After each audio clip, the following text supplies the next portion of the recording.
Assalamualaikum warahmatullahi wabarakatuh. Selamat sore pemirsa, apa kabar Anda di sore hari ini? Kami hadir kembali menjumpai Anda dalam program Markombor. Pemirsa, eksistensi akan peredaran dan penyalahgunaan narkoba kini menjadi sebuah ancaman yang sangat serius yang dapat merusak tatanan kehidupan berbangsa dan juga bernegara di tanah air Indonesia. Lantaran menurut Deputi Pencegahan Badan Narkotika Nasional Republik Indonesia Richard Nainggolan mengatakan, khususnya untuk di wilayah Sumatera Utara ini terdapat 1 juta pengguna narkoba di Indonesia dari 3,3 juta pengguna narkoba di Indonesia. Tentu ini menjadi polemik yang sangat besar jika tidak ditimbulkan solusi ataupun dicarikan solusi akan pembahasan ini. Dan seperti apakah untuk upaya yang bisa dilakukan dan benarkah pengaruh narkoba ini juga bisa menjadi ancaman akan stabilitas terhadap keamanan kita? Tentu kita akan bahas kurang lebih 1 jam ke depan Anda dengan tema yang sangat menarik, yakni pengaruh narkoba terhadap stabilitas keamanan. Bersama saya, Muhammad Azril Nasution, dan rekan cantik saya, Kori. Iya, benar sekali. Ada Kori di sini menemani pria tampan. Banyak sekali pria tampan di sini ternyata. Tidak hanya Azril ya kali ini ya. Dibilang tampan sama yang cantik rasanya deg-degan saya langsung. Hati-hati ya, jantungnya aman kan Zril? Aman. Aman, alhamdulillah. Apa kabar pemirsa? Semoga semuanya menyaksikan Markombor kali ini dalam keadaan sehat dan semangat ya pemirsa ya. Karena kali ini kita akan membahas tentang tema yang menarik sekali. Karena ini memang adalah musuh kita bersama ya Azril ya. Sampai dengan saat ini memang masalah narkoba ini belum dapat teratasi secara keseluruhan menyeluruh seperti itu. Kita bahas sore hari ini sebenarnya seperti apa pengaruh narkoba terhadap stabilitas keamanan. Ternyata narkoba ini Azril ya tidak hanya efeknya itu kepada diri pribadi si pengguna begitu ya, kesehatan mental, psikis dan lain sebagainya. Ternyata ini juga merambah ke stabilitas keamanan masyarakat loh, luar biasa loh. Terjadinya disharmonisasi, disintegrasi akan penyalahgunaan narkoba ini sudah menjadi polemik yang sangat luar biasa. Waduh, ini harus sama-sama kita berantas sih ya. Kita akan bahas ya sore hari ini dengan narasumber yang tentunya kompeten ya. Sudah kita undang sore hari ini bersama dengan kita para pakar ya, sudah hadir di tengah-tengah kita. Yang pertama ada Bapak Dr. Karyaman Sinaga SOS MAP. Beliau adalah seorang akademisi. Selamat sore Pak Dokter, apa kabar Pak? Selamat sore. Sehat ya Pak ya? Sehat. Terima kasih sudah hadir Pak. Ya, terima kasih Kak Kori dan pemirsa untuk mempertanya informasi kita pada tema yang sangat menarik. Telah hadir pula bersama kami seorang pengamat sosial masyarakat yang kami hormati, AKBP Purnawirawan Dr. Handes Haji Safwan Hayat. Assalamualaikum, selamat sore Pak. Waalaikumsalam warahmatullahi wabarakatuh. Selamat sore pemirsa TVRI yang begitu luar biasa. Terima kasih. Biasa dipanggil dengan Abah. Abah Safwan ya, sehat ya Bah ya? Alhamdulillah, luar biasa. Luar biasa. Ganteng-ganteng ya Kak? Ganteng dong, semuanya ganteng. Ini waktu masih muda, Azril kalah tampan. Abah Safwan dan juga Pak Dokter Karyaman. Kalau masih muda juga beliau-beliau ini bisa menjadi seorang presenter gitu.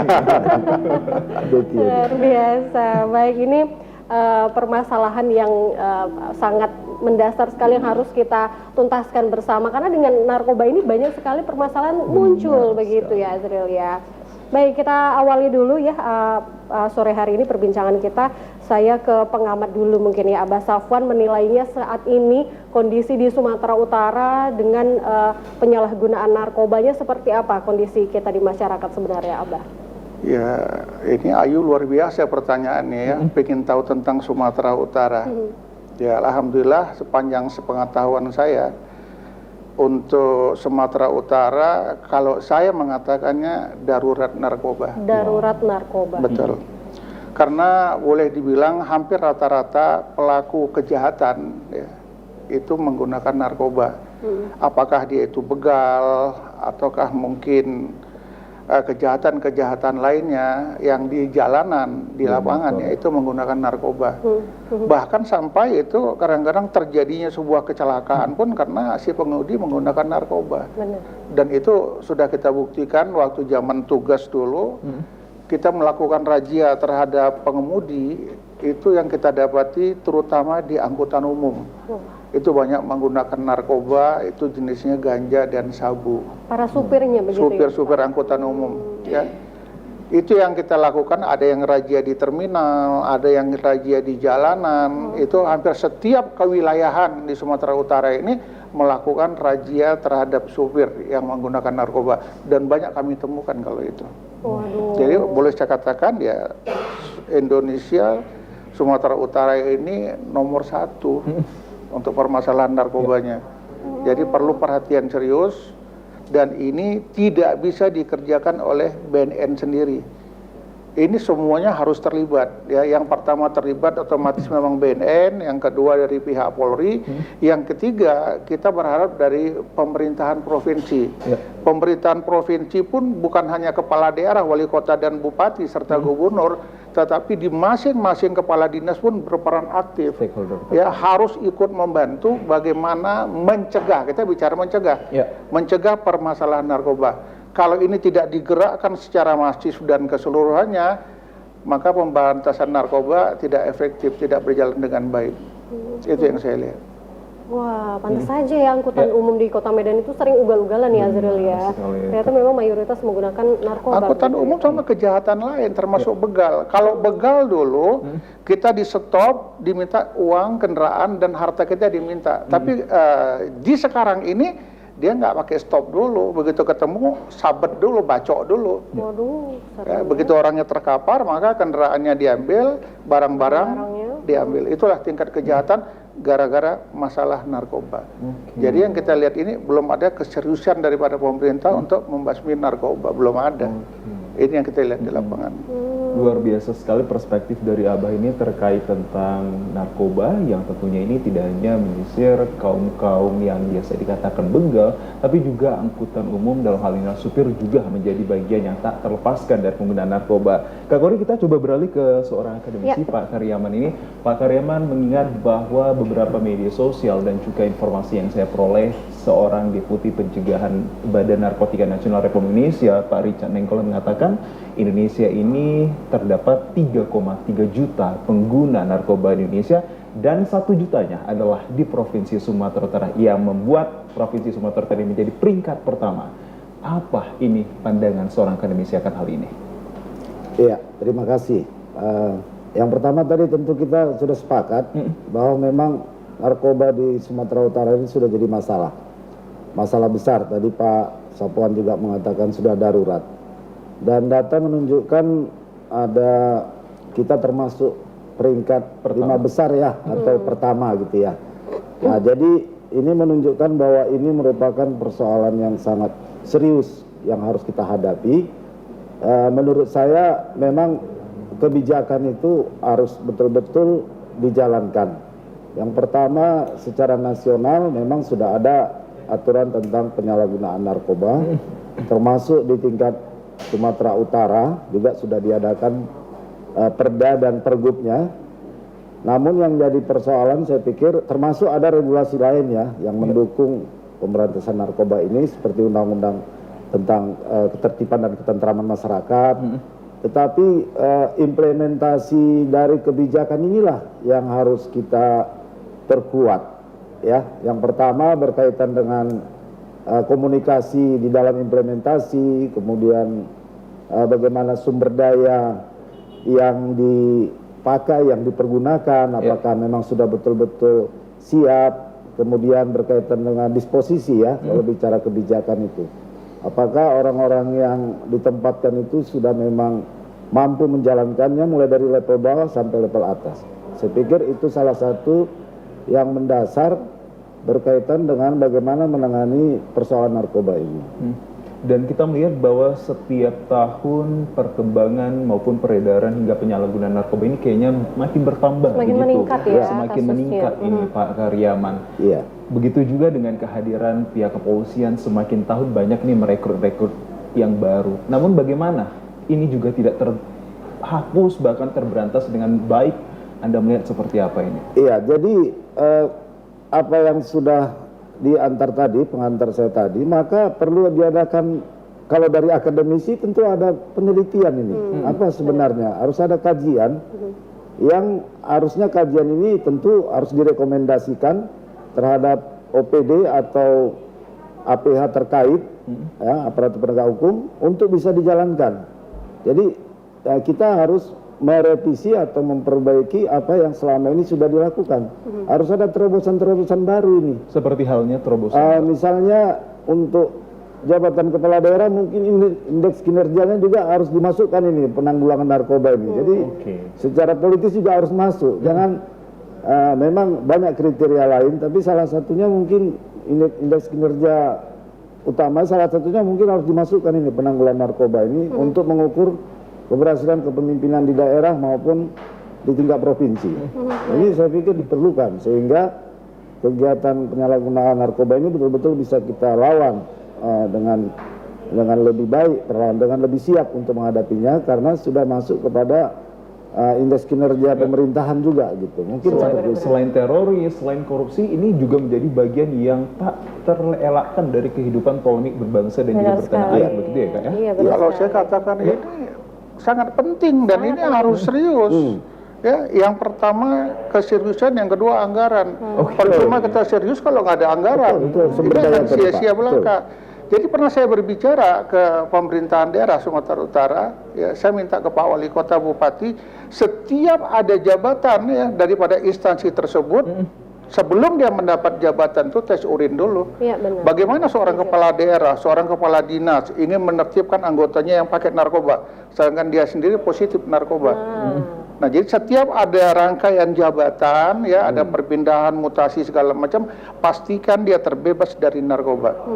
Karena tidak tertutup kemungkinan dan sudah berapa kali saya buktikan PNS itu menggunakan narkoba. Bahkan ada salah satu daerah yang pernah saya tugas di situ, makai narkoba di kantor, di mobil dinas. Bayangin aja. Di halaman parkir kantor itu, ya, petugas itu pakai narkoba di dalam mobil dinas. Itu kita amankan, kita tangkap untuk dibina, bukan diiniin gitu. Dan selalu kita lakukan itu pada saat apel ya di instansi-instansi tertentu. Di daerah saya dinas terdahulu, tiba-tiba saya tes urin, orang lagi apel pagi, itu pimpinannya nggak tahu.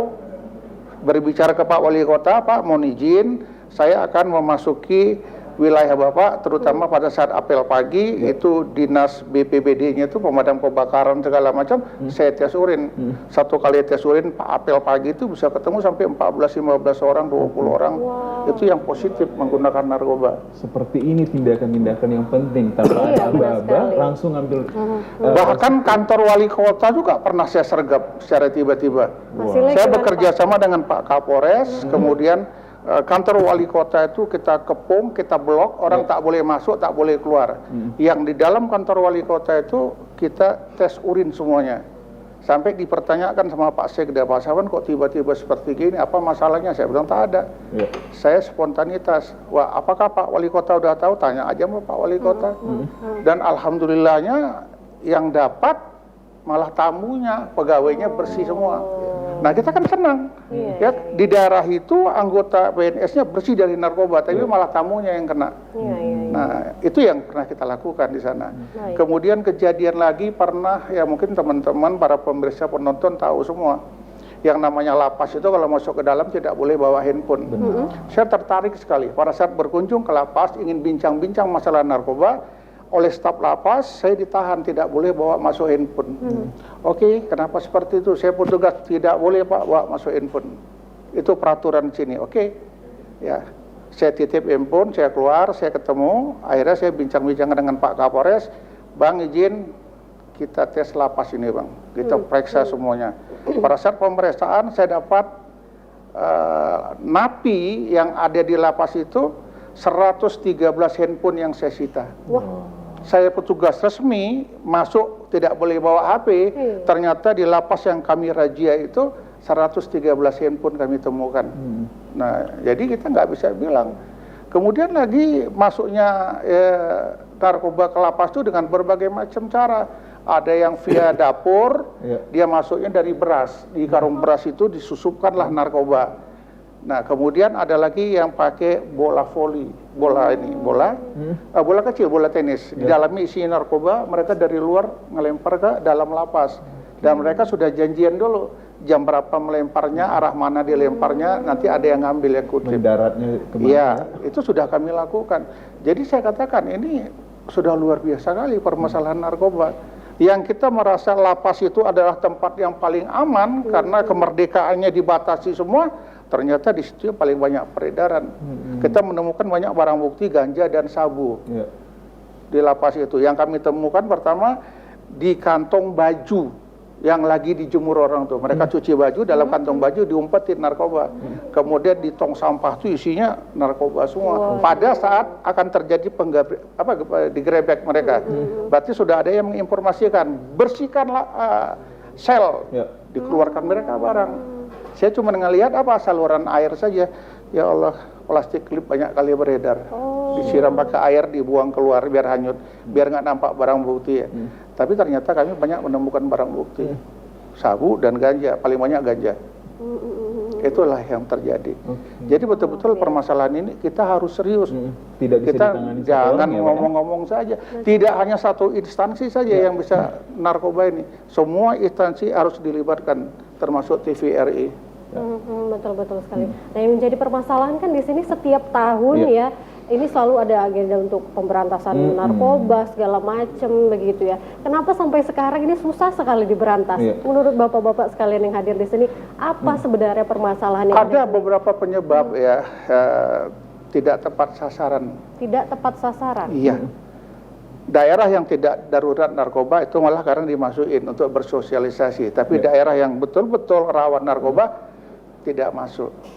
Salah satunya banyak faktor pendukung. Pendukungnya itu ya termasuk juga aparat pemerintah. Salah satu mungkin dari kelurahan, dari kecamatan. Kalau kami mungkin yang terdahulu BNN itu kalau ingin bersosialisasi, berarti kan koordinasi dulu. Nah, nanti tidak punya kemampuan daripada aparat setempat untuk menyiapkan orang-orang yang diberikan sosialisasi. Kita di sini ngomong narkoba segala macam, sasaran kita orang-orang dewasa pakai narkoba. Sebenarnya tidak. Karena saya pernah memeriksa anak-anak di dalam satu sekolah, ya. Begitu masuk ke pintu gerbang, saya curiga dengan satpamnya. Saya tunjuk anggota, periksa satpamnya. Yang kedua, saya periksa kepala sekolahnya. Ternyata dua-dua ini positif, pakai narkoba. Kemudian anak muridnya saya periksa, banyak yang menggunakan lem. Ini kan cikal bakal ke depan yang nantinya awalnya pakai lem, terakhir dia pakai narkoba. Nah, setelah kita selusuri segala macam, akhirnya kami menemukan di dekat sekolah itu ada warung penjual goreng pisang. Di situ ada peredaran narkoba yang dijual ke pelajar-pelajar. Wah, ini kita nggak nyangka ya warung goreng pisang ternyata di situ terasa. Karena lebih menguntungkan jual narkoba daripada menjual goreng pisang. Benar sekali. Lantas ini ada backingan tidak kalau narkoba ini masuk ke suatu wilayah, kalau kita kaitkan terhadap jalur-jalur kecil, apakah dari jalur-jalur kecil ini mereka yang bekerja di sana juga terlibat untuk menggelapkan ataupun menutup-nutupi masuknya narkoba ke Indonesia? Kita akan bahas sesaat lagi.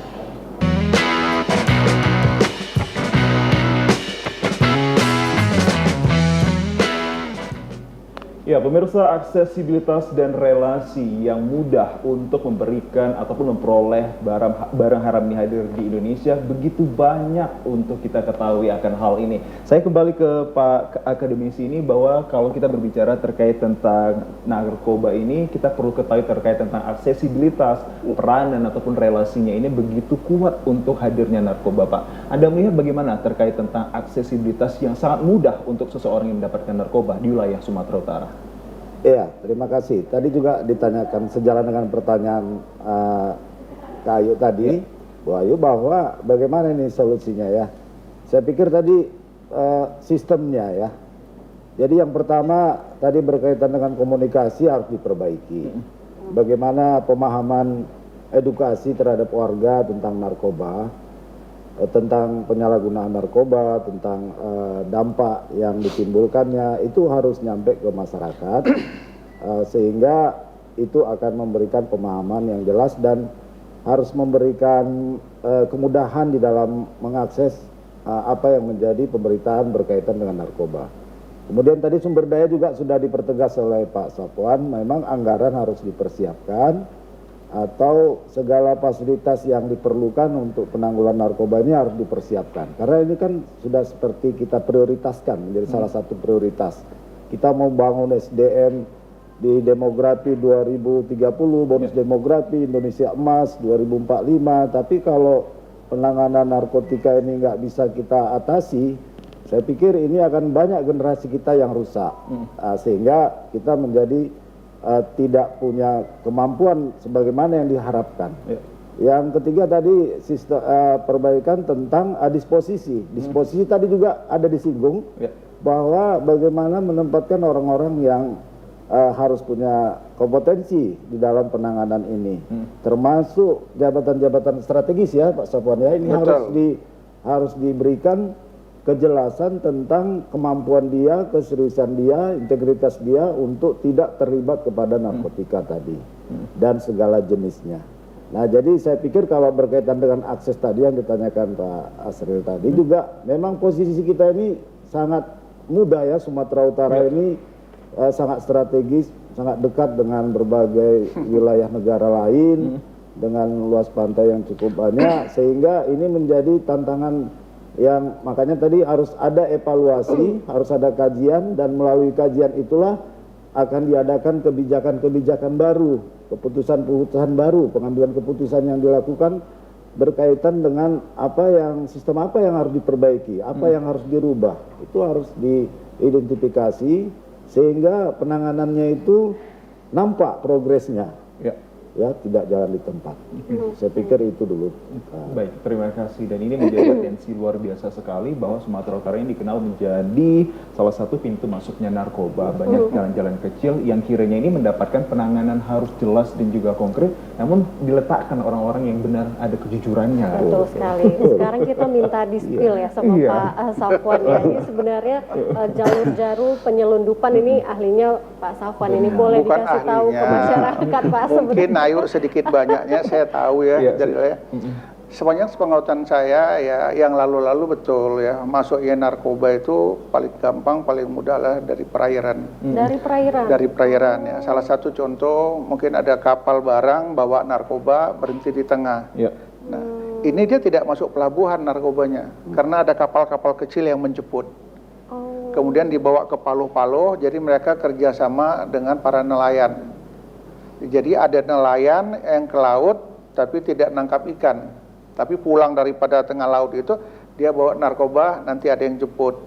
Kemudian kalaulah semuanya diberikan sosialisasi penjelasan, apakah ada seorang nelayan tidak kerja, tidak pernah bawa hasil tangkapan ikan tapi uangnya banyak, kaya raya, bisa beli kendaraan, mungkin pasang CCTV di rumah dan lain sebagainya. Dari mana uangnya? Dia ke laut tapi tidak bawa hasil ikan. Kalau dulu mungkin bisa ada ngepet begitu ya. Jadi itulah perlu kita membuat sebuah sosialisasi kepada para kampung-kampung nelayan ini, ya, saling bisa memberikan masukan. Dan bahkan akhir-akhir ini saya mendapat informasi dari teman-teman yang ada di lapangan, setiap orang yang akan belayar ya kapal-kapal pencari ikan itu nakodanya maki semua. Waduh. Makinya di mana? Di laut. Di laut. Nah, kalau nggak mau berangkat mereka. Jadi harus disiapkan narkoba untuk mereka pakai biar semangat kerjanya tinggi, kata mereka. Tapi mereka tidak tahu bahwasannya itu adalah menghancurkan diri mereka sendiri. Dia nagih, dia kalau pakai masih nagih. Pulang dari kapal, dia di rumah nyari lagi nanti narkoba. Jadi uang yang digajikan oleh para toki-toki ikan itu habis larinya ke narkoba. Ya, seiring dengan perkembangan zaman, kalau kita berpikir masuk narkoba dari perairan dan lain sebagainya, sekarang tidak. Sudah ada home industry. Home industry. Ya. Mereka buat sendiri di rumah. Tapi pada umumnya sering mereka buat tuh di perumahan-perumahan. Perumahan-perumahan kadang-kadang perumahan mewah yang penduduknya nggak gitu padat dan penduduknya yang tidak begitu open terhadap tetangganya, mereka produksi narkoba. Kontrak berapa? 6 bulan atau 3 bulan kontrak. Mereka kerja di situ. Pegawainya tak satu pun ada yang keluar dari komplek itu berhari-hari sampai produksinya selesai. Selesai produksi, mereka digaji dan mereka nggak tahu siapa tokinya.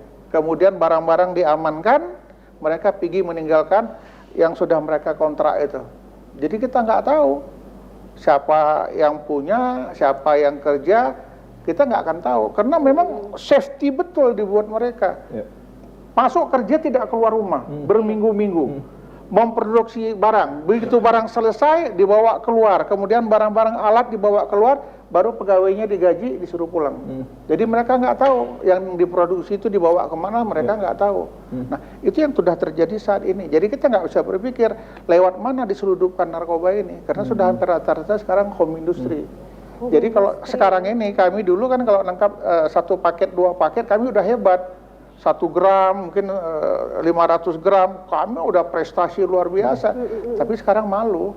Kenapa? Banyak yang ditangkap bukan tanggung-tanggung, berton sekarang. Yang ditangkap kilo, puluhan kilo. Nah itu yang sudah terjadi saat ini. Jadi kalau ingin memberantas sebuah narkoba, kita jangan berpikir untuk menangkap ini yang kecil-kecil ini. Kita harus cari sumbernya di mana, siapa gitu. Dan ini mereka, jaringan mereka ini luar biasa. Peredaran narkoba yang paling aman, yang paling banyak menghasilkan adalah di lapas. Karena nggak ada yang razia, siapa yang mau razia? Siapa yang tahu mereka produksi? Bahkan peredaran narkoba yang ada di luar, sumbernya dari lapas. Waduh. Nah, cobalah kita pikirkan ke arah sana. Jadi nggak bisa main-main dengan narkoba. Jadi kalau betul-betul serius pemerintah untuk narkoba, ya siapkan anggarannya, Berarti siapkan selama ini pemerintah orang-orangnya. belum serius gitu? Belum, saya belum. Yang betul-betul luar biasa pemberantasan narkoba itu pada saat Pak Buas ya, Bang Naga mimpin, Pak Budi Waseso, wah itu menyeramkan betul, getarannya sampai kemana-mana. Karena dia perintahkan tangkap, melawan, tembak di tempat. Itu zamannya Pak Budi Waseso. Sampai dia membeli senjata khusus untuk penyergapan di lapangan. Jadi kalau ditembakkan ke mobil itu meledak mobil itu semua. Itu dibikin Pak Budi Waseso. Tapi ke arah kemari sekarang lebih banyak pemberantasan narkoba dengan sosialisasi. Hei jangan pakai narkoba ya, hei jangan pakai narkoba ya. Nggak bisa. Nggak bisa. Ya kita pernah mengalami merazia salah satu diskotik yang ada di Medan ini, ketangkap 100 sekian orang pemakai narkoba di diskotik itu. Waduh. Nah kita tangkap, tetapi pada saat akan diperbaiki mereka akan direhabilitasi, biaya rehabilitasinya tak ada. Jadi sia-sia kita melakukan penindakan. Orang yang betul-betul pecandu narkoba setelah diperiksa, ya, di assessment, kita tahu dia apakah pengguna pemula atau memang sudah candu. Andai kata dia candu itu pasti rehabilitasi. Kemana mau kita rehab, duitnya tak ada. Akhirnya kita lepaskan lagi. Berarti kan tidak serius untuk membasmi narkoba. Kalau memang betul-betul orang yang tertangkap sebagai pecandu narkoba masukkan ke tempat rehab. Tempat rehab terbatas. Biaya tak ada. Jadi kalau ada orang mau direhab sekarang mesti ngantri 1 bulan 2 bulan. Untuk Sumatera Utara itu adanya di Lubuk Pakam, milik pemerintah, milik BNN. Pada saat orang mau direhab di situ penuh, karena dari Aceh pun ngerehabnya di situ, masyarakat ngerehabnya di situ, dari seluruh wilayah Sumatera Utara minta direhab di situ. Baik. Nah, jadi kalau di luar itu, di lingkungan masyarakat, ya saya berani rekomendasi, saya yakin 100 meter jarak dari kita berdiri itu ada pemakai narkoba, ada pengedar narkoba di luar itu. Lantas Abah kalau kita berbicara terkait tentang rehabilitas, apakah mereka yang sudah pernah mendapatkan rehabilitas ini ke depan akan sembuh, akan pulih? Tidak. Tidak juga. Nah, karena begini, orang yang direhabilitasi itu paling enggak 3 bulan sampai 6 bulan. Bahkan ada yang sampai 1 tahun. Begitu direhab, ternyata dia pulang, tidak ada dilakukan kontrol, dia akan kembali lagi. Jadi kalau dia tinggal misalnya di daerah Pulau Brayan, minimal dia harus digeser daerah ke Riau atau kemana. Sehingga dia dapat teman baru, tidak menemukan teman-teman sesama pemakainya. Jadi kalau dia keluar dari rehab, ketemu dengan teman pemakainya, langsung pikirannya kembali ingin pakai lagi. Nah, ke situ dia. Luar biasa. Sepertinya tidak ada kan putusnya begitu ya? Iya, ini sepertinya tidak ada jalan titik terangnya begitu. Kalau dari akademisi melihatnya seperti apa? Bentar yuk, ada lagi yang luar biasa. Masih ada. Nah, ada satu lagi dikit. Ini menarik kalau menurut saya ini. Dia pemakai narkoba, rutin. Setiap hari orang tuanya membelikan paling tidak Rp50.000. Orang tuanya Memberikan. Ya iyalah. Ayo sanggup. Mak minta duit, enggak ada. Kalau kasih duit, kau pasti pakai narkoba. Kalau enggak, aku bakar rumah. Nah, dia kalau sudah bermain itu, mulai dari piring, sendok, garpu, kompor gas, tabung gas, kuali, periuk, semua diambil jualinnya. Jumpa kipas angin, jumpa lampu dibuka, lampu dijualnya. Saya juga kayak gitu pengalamannya. Anak kandungnya sendiri, lampu, pagar, semua habis, pot bunga, habis semua diambil dijualnya. Jadi nggak bisa main-main dengan narkoba ini. Kadang-kadang masyarakat juga nggak mendukung dalam arti kata, percuma dilaporkan gitu-gitu aja pun. Nanti kalau dilaporkan aku pula yang kena, rumahku dilempar batu. Itu asumsi yang salah gitu. Memang itu kejadian di lapangan. Kenapa dari awal tidak diseriusin pemberantasan narkoba ini? Kok sekarang baru kowar-kowar segala macam? Benar. Dan maaf ya, mungkin banyak juga pejabat-pejabat yang menikmati uang dari narkoba itu sendiri. Iya. Ini nggak tertutup kemungkinan. Oke, luar biasa. Waduh, ini faktanya seperti ini, kenyataan di lapangan seperti ini keadaan kita saat ini. Tanya Bang Pak Naga nggak Dokter, percaya. kira-kira masih ada optimis nggak nih sih kita masih bisa diberantas tidak sini narkoba Oh, ya. melihat polemik yang seperti ini? Iya, tentu kita harus berharap ya, walaupun kenyataannya masyarakat banyak yang sudah terbiasa dengan narkoba ini, sehingga narkoba ini seperti hal yang biasa sekarang. Tapi seharusnya kita tetap optimis. Jadi kita ini kan hidup dalam satu negara. Negara ini kan punya tujuan bagaimana masyarakatnya hidup bahagia ya, hidup sejahtera. Tujuan nasionalnya kan begitu ya, melindungi, mencerdaskan. Jadi keadilan, kemakmuran. Jadi fungsi negara itu ya, yang paling bertanggung jawab terhadap fungsi negara ini ya tentu pemerintah. Pemerintahlah yang harus bisa menertibkan ini. Pemerintahlah yang harus bisa menjaga keadilan, menegakkan pertahanan negara kita ini, termasuk Betul. pertahanan dari narkotika ini. Nah, jadi bukan masyarakat tidak harus berpartisipasi, semua harus berperan. Tapi pemain utamanya ini tentu aparat penegak hukum kita. Ya. Ya. Nah, jadi saya pikir sebagaimana tujuan kita bernegara, penyelenggara negara harus betul-betul menjalankan fungsinya, yaitu fungsi penertiban, fungsi pertahanan, fungsi keadilan di masyarakat. Itu harus dijalankan dengan benar, sehingga apa yang menjadi tujuan kehidupan kita bernegara, bermasyarakat, berbangsa ini bisa kita capai. Saya pikir itu sejalan juga dengan cita Pak Prabowo ya. Sudah ada di situ bagaimana sumber daya manusia selalu menjadi perhatian yang serius untuk bisa diperhatikan sehingga kita bisa mencapai tujuan nasional kita, baik itu di tingkat nasional maupun secara pemerintahan Provinsi Sumatera Utara. Baik, Pak Karyaman menjadi seorang akademisi, tadi Pak Abah kita ataupun Pak Safwan mengatakan bahwa literasi akan narkoba ini sudah tak mampu lagi untuk bisa bagaimana menangkis hadirnya narkoba ini. Lantas apa saja yang perlu untuk digalakkan lagi dari seorang akademisi yang kiranya ini memberikan edukasi kepada anak-anak didik yang kemudian nanti mereka lah untuk bisa menjadi peranan pengganti seperti bapak-bapak ini? Iya, memang harus ada perubahan. Edukasi itu banyak jenisnya ya. Jadi harus dikaji apa yang selama ini dilakukan, di mana selama ini dilakukan, bagaimana cara melakukannya. Itu harus terukur, Ya. sehingga nanti mau mengadakan perubahan pun ada rekomendasi yang jelas. Nah, kepada siapa dilakukan, apa materinya, dan bagaimana kegiatan itu dikemas. Dan mungkin ada metode yang harus dirubah. Ya mungkin dalam berbagai kegiatan yang menyangkut BUMN atau perusahaan itu mungkin perlu dilibatkan di situ kegiatan. Sinergitas tinggi Ya penyalahgunaan narkotika tadi mungkin harus dilibatkan di sana. Jadi itu harus jadi data sehingga di perencanaan pembangunan daerah itu menjadi salah satu bagian yang harus diperhatikan sehingga nampak selama ini yang dilakukan bagaimana dan harus bagaimana edukasi yang ke depan dilakukan. Kita kan harus ada data dan juga yang udah dilakukan berapa, bagaimana selama ini pelaksanaannya, Implementasi. iya bagaimana edukasi, misalnya mengenai edukasi yang Pak Asri tanyakan tadi, jangan-jangan edukasinya seperti Pak bilang tadi, Pak Sabah mungkin nggak tepat sasaran, Iya, iya. atau bagaimana pelaksanaannya. Nah, itu juga bisa menjadi salah satu cara untuk meningkatkan pendekatan melalui edukasi yang kita maksud tadi. Oke.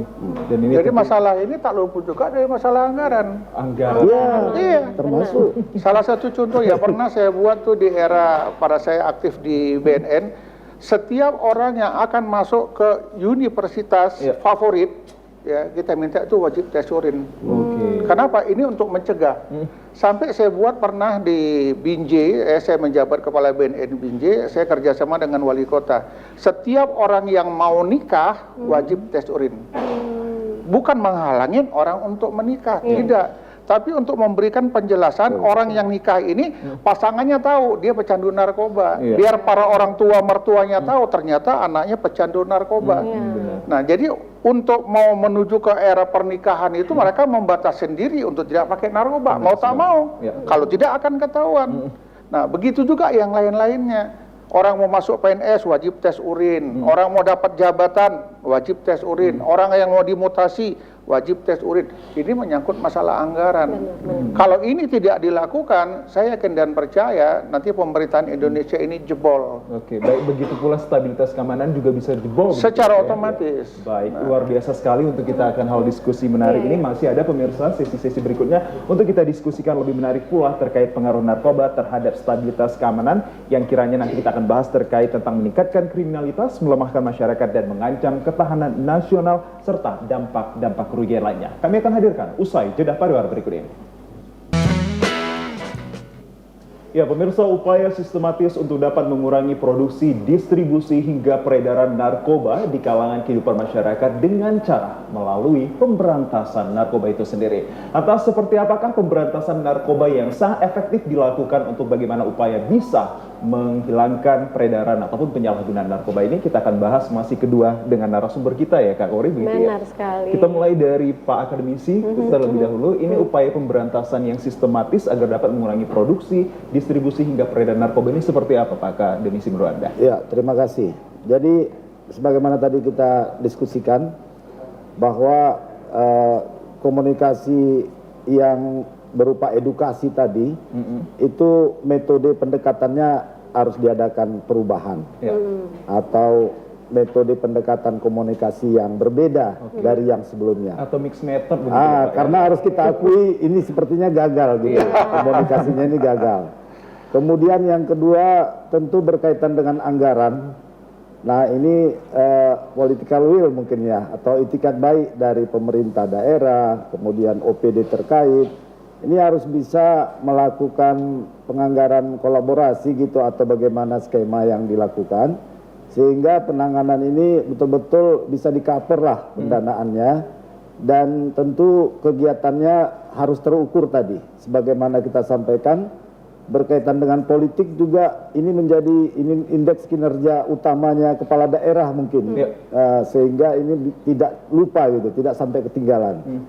Kemudian yang ketiga tadi, yang pertama tadi komunikasi, sumber daya, kemudian disposisi.